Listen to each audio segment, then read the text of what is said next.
Today, which Muslims in the world are persecuted the maximum? Can you guess? Muslims in which part of the world are persecuted the maximum? Can you guess? From where? Myanmar. Palestine. According to me, today, maximum that Muslims are being persecuted is in Xinjiang, China. Uyghur Muslims. Yes, Muslims are being persecuted in Myanmar a lot, in Palestine a lot, but in China, it is on different levels. At least in Palestine, the Muslims can pray Salah. Correct? They can say Allahu Akbar. They can fast. They can read the Quran. They can get the contentment in their heart. They are being persecuted without doubt. But in China, they are systematically trying to exterminate them. If you know history, in the middle part of the 20th century, a lot of part of Turkey was taken over by the countries. Some part was taken by Russia, and this part, Xinjiang, was taken over by China. They're actually Turkish people, Eastern Turkestan. And they made it part of China illegally. And many countries are doing that. You can easily make out the difference. You can look at their face and tell them these are not Chinese. But Allah subhanahu wa ta'ala has blessed that land with rich minerals. It has got wealth. So China is trying its level best to see to it that Muslims are exterminated from there. And they started in 2015, according to reports. It wasn't known to the world. It came out, some of the human rights organization came to know in 2016, and it came out in the media in 2017. It started coming out. Became more popular in 2018. What do? There are two types of Muslims in China. One is the Uyghur Muslims. The other is the Han Muslim. The Han Muslims are Chinese Muslim. They have problem, but very less compared to the Uyghur Muslims. Because the Han Muslim look like Chinese, they have problems, but compared to the Uyghur Muslims, very little. The Uyghur Muslim nowadays, most of them cannot even offer Salah.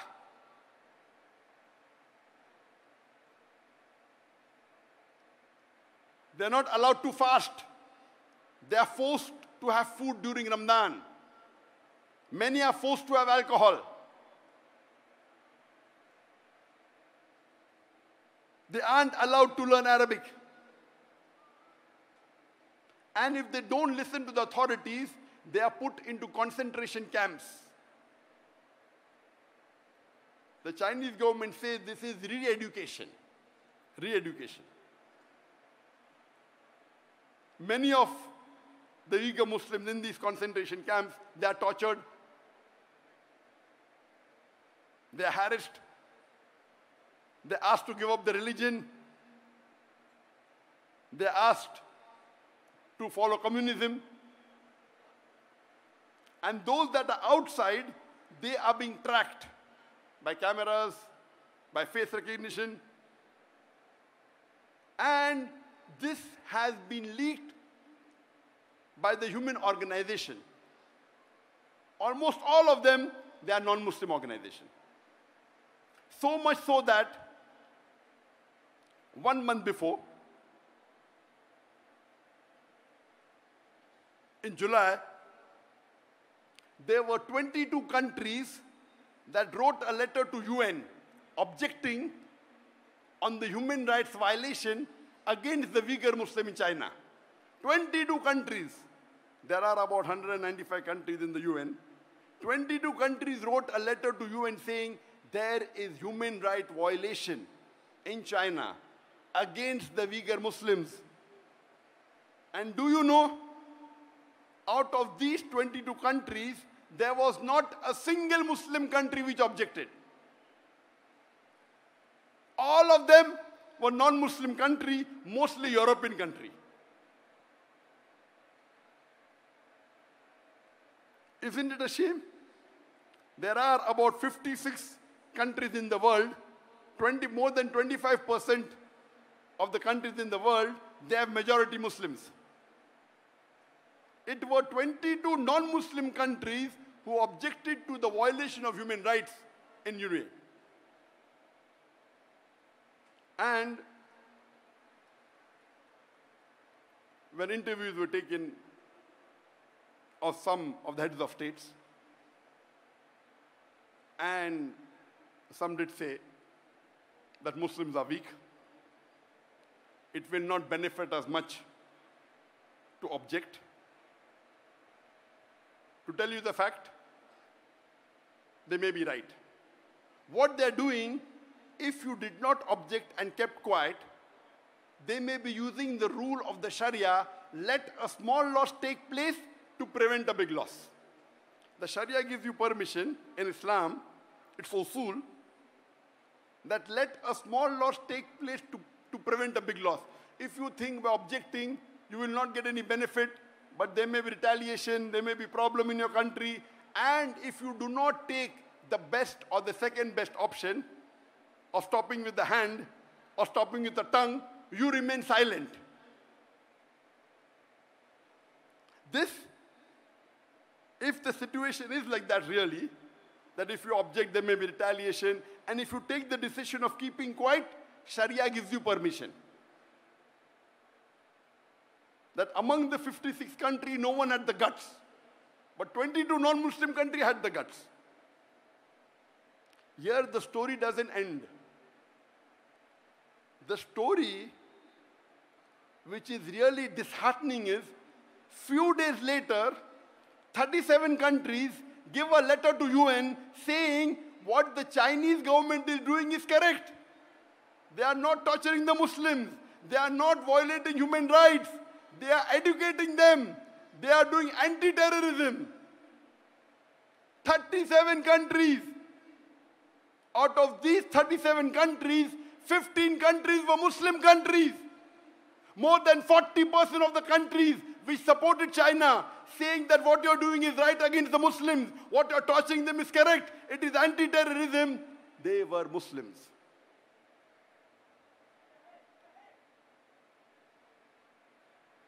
Alhamdulillah, Malaysia wasn't one of them.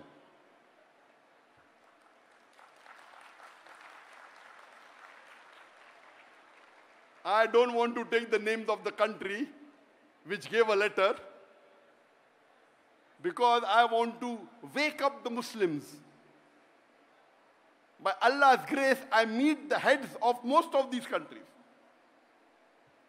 Whenever I meet head of state, my job as a da'i is to convey the message of Allah. Whether they follow or not, it's in their hand. I don't want to take the names because I don't want to embarrass them. But my request to the heads of states of this country, that our beloved Prophet said, if any Muslim is in problem, it is like if one part of the body is in problem, all the rest part, all the cells go to defend it. This is the Ummah. If any Muslim, he may be in any other part of the world, he's a Muslim, he's your brother in faith, you have to support him. How can you support the enemies of Islam just for a small benefit? This is not permitted in the Sharia. Keeping quiet, accepted. We are weak, you're keeping quiet. You may be the lowest level of mu'min, but yet you're a mu'min. But supporting a kafir who is killing your Muslim brothers, and you're supporting them, what is happening to our scholars? I am not a scholar, I am a da'i. The job of a da'i is to listen from the scholar and convey it to the masses. The scholar may be very intelligent, knows Islam. The job of a da'i is to make it simple and convey it to the mass. I am not a scholar, I am a da'i. And I told this 2 days ago. And I'm telling it again. That please don't exchange. What are you doing?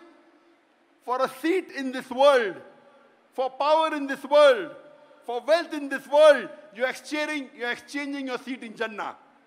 And you're purchasing your seat in hellfire. You're a very bad businessman. The Jannah is the true happiness. And I gave the details in the first talk I gave in Kelantan on the 7th of August, day before yesterday. What's happening to the Muslim Ummah? We are deteriorating. There was a time when the Muslims were on top of the world. When the Quran was revealed, the Muslims were looked down upon. It was called as Yawmul Jahiliyyah, the days of the ignorance. The Arab did the tawaf around the Kaaba naked. They were Jahil people. Allah reveals the Quran and makes them the torchbearer of the world. The Muslims became on top of the world. Europeans called from the 8th to the 12th century dark ages. Dark for them, not for us. The advancement that the Muslims made in science and technology, it is phenomenal. We were on top of the world. Today, Muslims are in large number. More than 25% of the world population are Muslims. We are about 2 billion Muslims. But we are looked down upon. We are abused. We are criticized. We cannot do anything. Why? Because that time, at the time of the Sahabas, of the Khulafa Rashidin, the Muslims were close to the Quran and Sunnah. Today, we are far away from the Quran and Sunnah. At that time, we didn't have riches. We were poor. But we had the deen with us. Today, the Muslims are the richest in the world. We have the black gold. But we are looked down upon. Why? Because we are away from the Quran and Sunnah. I request my Muslim brothers all over the world. This lecture is being telecast to all over the world, alhamdulillah.